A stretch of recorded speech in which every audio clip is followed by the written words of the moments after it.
Mesdames, Messieurs, bonjour. Très heureux de vous retrouver ici en direct du Salon de l'Agriculture. Alors, tout ce qu'il faut savoir avant de s'engager dans un projet agrivoltaïque. Pour en parler, j'ai le plaisir d'accueillir Brigitte Deveza. Bonjour Brigitte.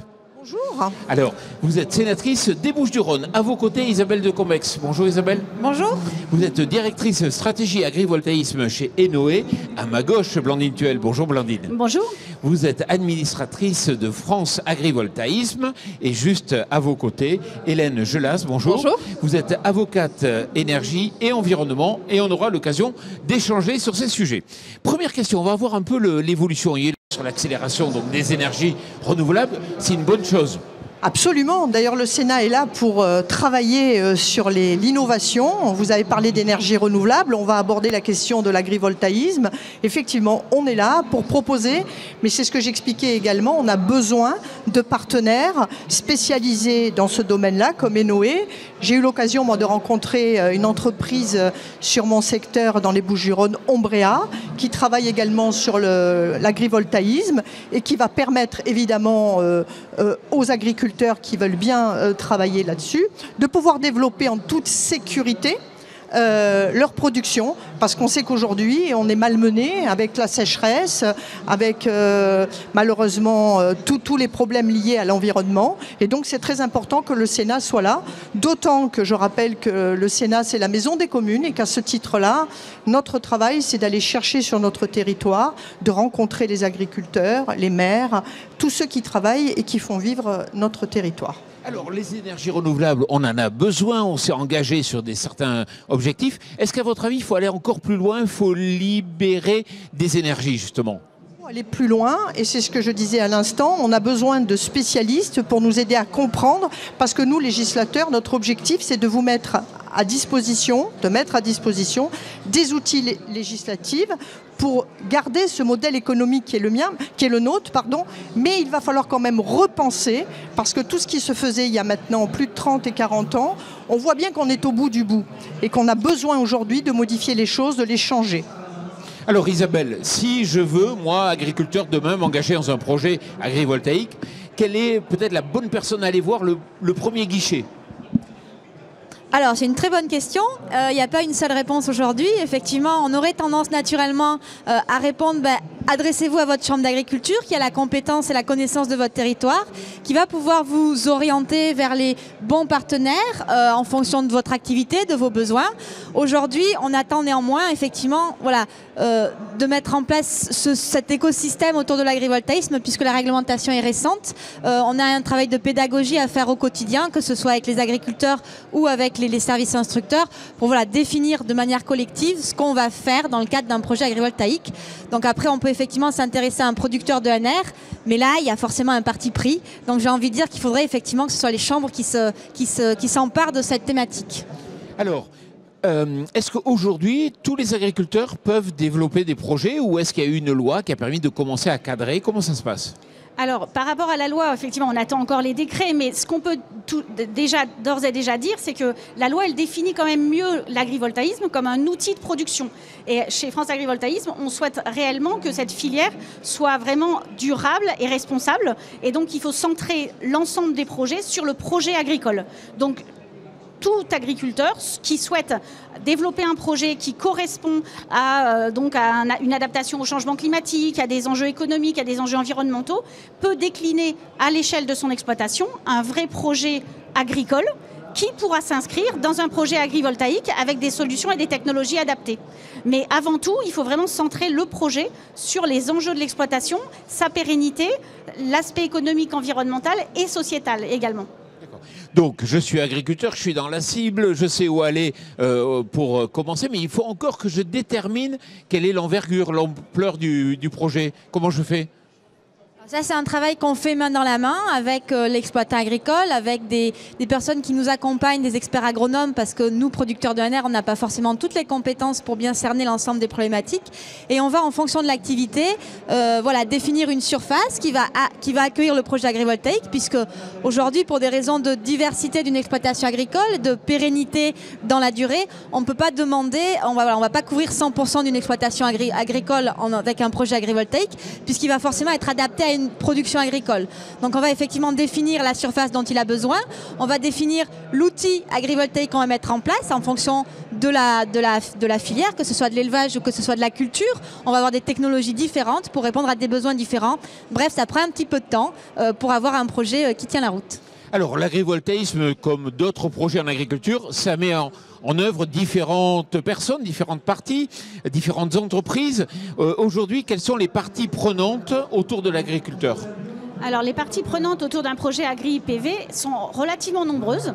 Vous avez toutes les parties prenantes agricoles qui sont celles que vous connaissez, on en a cité quelques-unes déjà comme les chambres d'agriculture, mais également les filières, les organismes économiques, les organismes techniques parce que ça fait adapter le matériel, etc. Donc en fait c'est vraiment très varié et en fonction des exploitations, les parties prenantes agricoles sont d'ailleurs différentes en fonction de l'activité, en fonction du circuit de commercialisation, si c'est de la vente directe ou du circuit long, etc. Donc déjà, on a toutes ces parties prenantes dites agricoles. Se rajoutent à cela les parties prenantes du territoire. Donc là, vous avez les maires, les élus, les territoires de manière plus globale, voilà, qui font appel donc aussi à différentes parties prenantes, qui prennent en compte notamment aussi toutes les associations du territoire, que ce soit la randonnée, les associations de patrimoine. Donc là, vous voyez qu'on élargit encore largement le champ des parties prenantes.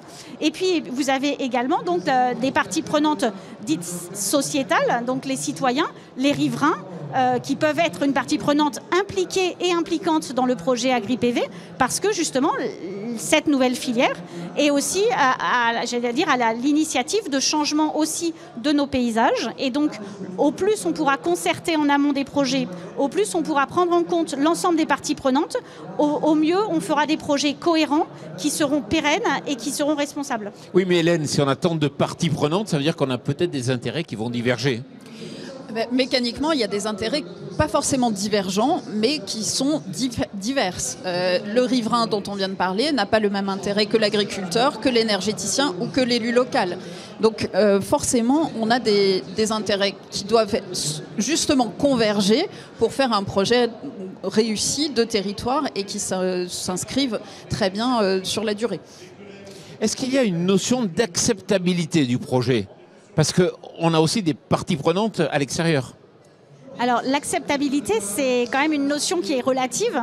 Et ce qui est acceptable pour soi n'est pas acceptable pour l'autre. Par contre, dans la concertation, on peut aussi prendre en compte les divergences pour mieux co-construire un projet et améliorer l'acceptabilité. Après, il existe des méthodes plus ou moins déjà utilisées dans d'autres domaines que l'agrivoltaïsme, mais effectivement, ce domaine-là nouveau, innovant, nécessite une mise en place assez rapide d'outils de concertation et d'outils d'acceptabilité. La clé, comme souvent, c'est de contractualiser. Comment on fait ? Oui, alors effectivement, aujourd'hui, pour qu'un projet soit agrivoltaïque, on va avoir les deux premiers interlocuteurs qui vont être le propriétaire du foncier et l'exploitant agricole, avec lesquels effectivement on va contractualiser pour cadrer, on va dire, notre partenariat qui s'inscrit dans la durée, puisqu'on est sur des projets qui vont durer 30 à 40 ans en fonction des typologies de projets. Donc c'est important de bien s'encadrer. Et là, j'ai envie de me retourner un petit peu vers Hélène pour effectivement expliquer un petit peu les montages contractuels juridiques qui sont mis en place pour que chaque partie prenante puisse être sécurisée sur la durée totale du projet. Hélène. Alors évidemment, il y a plusieurs formules en fonction aussi de ce que l'agriculteur va vouloir, de la typologie du terrain. Il peut y avoir un propriétaire différent d'un exploitant agricole, ce qui est déjà un sujet différent. Si le propriétaire est lui-même l'exploitant agricole, le schéma contractuel va être simplifié puisqu'on aura un même interlocuteur. S'il y a un exploitant qui a un bail rural, par exemple, en cours, on va s'adapter à ce bail rural. On va trouver un mécanisme pour sécuriser à la fois l'énergéticien qui a besoin de cette sécurisation sur le long terme, aussi pour des questions de financement bancaire de son projet, et puis sécuriser évidemment l'exploitant agricole qui lui a un droit via son bail rural qui est un droit très très fort et important et à conserver. C'est bien là aussi dans la contractualisation de trouver un équilibre entre les intérêts des uns et des autres pour faire un projet commun qui fonctionne pour tout le monde avec les nécessités, les contraintes de chacun. Quand vous voyez des contrats, et vous en voyez beaucoup, est-ce qu'il y a des clauses qui sont oubliées des fois et qui sont importantes ? Des clauses oubliées, non. Après, c'est plutôt, il y a des passages obligés justement de s'assurer de cette coactivité, de s'assurer de qui fait quoi, qui a le droit de faire quoi. L'énergéticien a des besoins, mais l'agriculteur doit pouvoir accéder, doit pouvoir, selon... Alors évidemment, ça dépend si c'est de la culture, si c'est de l'élevage, les contraintes, mais c'est aussi dans plutôt... Comment est-ce qu'on fait une configuration de projet qui soit compatible avec l'agriculteur, les logiques aussi de rendement, de redevance, de revenus. Mais des clauses oubliées, non. Après, il y a des clauses plus ou moins équilibrées, oui. Blandine. Alors nous, sur ces histoires de contrats, on attire l'attention sur 2 points vraiment extrêmement importants. C'est d'une part la transmission, parce que comme le disait Noé, en termes de temps, on est sur 30 à 40 ans. Et donc concrètement, ça veut dire qu'il y aura transmission de l'activité agricole et il faut que les contrats prennent réellement en compte ces éléments-là avec des clauses spécifiques de transmission. Surtout quand c'est un propriétaire exploitant, le traiter comme un propriétaire et par ailleurs un exploitant pour que l'exploitation agricole puisse, elle, être transmise avec l'activité agri-PV. Et donc, il y a ces éléments-là. Et ensuite, il y a vraiment une notion d'équité pour que, justement, une des craintes des parties prenantes agricoles, c'est notamment de faire augmenter par ces projets la valeur des terrains agricoles. L'idée, là aussi, c'est de faire attention à ce qu'il y ait bien une équité de traitement entre le propriétaire et l'exploitant. Et tout ça passe par une contractualisation et donc des clauses bien spécifiques. Alors, Isabelle a parlé de 30 ou 40 ans. C'est long, 30 ou 40 ans. Est-ce qu'on peut rompre un contrat ? On peut toujours rompre des contrats. Après, ça dépend des conditions, mais la logique, elle n'est vraiment pas là. Comme dans l'agrivoltaïsme, on a 2 parties qui s'installent sur le long terme de toute façon. Donc c'est ça qui est vraiment, par exemple, si on prend des projets photovoltaïques sur des bâtiments industriels, on n'est pas du tout dans la même logique. Là, on est précisément avec l'exploitant agricole qui a besoin de s'inscrire sur le long terme. Des baux ruraux, les baux à ferme, c'est des baux de long terme. Ils ont cette habitude-là et c'est important. Et ça tombe bien, l'énergéticien, lui aussi, il a besoin de long terme pour rentabiliser son investissement de départ sur 30 ans, 40 ans, pour s'assurer justement aussi de cette pérennité. Donc on est sur un intérêt pour le coup extrêmement convergent sur le long terme et ça se passe très bien depuis très longtemps. Ce sujet-là de pérennité n'est vraiment pas un sujet et a fortiori avec le public agricole qui est très habitué à ce long terme.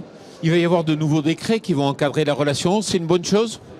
Oui, c'est une très bonne chose. On attendait cette définition de l'agrivoltaïsme depuis longtemps. On l'a maintenant dans la loi. Elle renvoie à un décret, ce qui est très bien parce qu'on a besoin d'un décret qui puisse ajuster aussi sur le moyen terme, le court terme.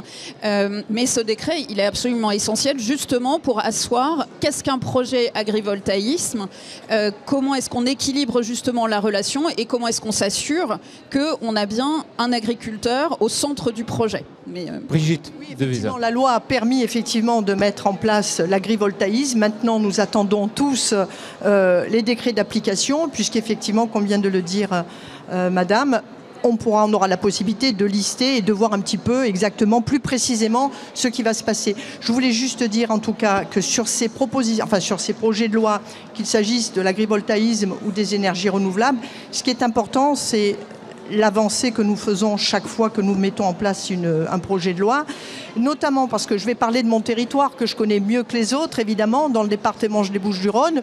On a quand même 1/3 de la superficie qui donc est traitée par les agriculteurs, mais la question qui se pose aujourd'hui, c'est que depuis 20 ans, on a perdu plus de 50% de nos exploitations. Donc, je pense qu'effectivement, la mise en place de toutes ces lois, en tous les cas de l'agrivoltaïsme et des énergies renouvelables, permettra peut-être aussi aux agriculteurs et à ceux qui commencent un petit peu à être lassés par rapport à toutes les inquiétudes que ces agriculteurs peuvent avoir, de revenir peut-être à quelque chose de plus sérieux, en tout cas, et de permettre à ces agriculteurs de continuer. En tous les cas, on y croit beaucoup.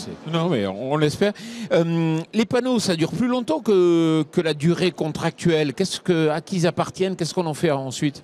Alors aujourd'hui, c'est aussi un élément qui est très cadré, puisque inscrit dans les contrats que l'on évoquait tout à l'heure. Aujourd'hui, ce qui est important de savoir, c'est que lorsque l'on installe, nous, producteurs de l'ANR, des panneaux sur un terrain, quand on achète les panneaux, dans le prix de l'acquisition des panneaux, il cela comprend déjà en fait la taxe qui va permettre de recycler ces panneaux une fois qu'ils seront en fin de vie ou qu'ils sont cassés, ou etc., une fois qu'on doit les recycler. Donc ça, c'est déjà prévu en fait.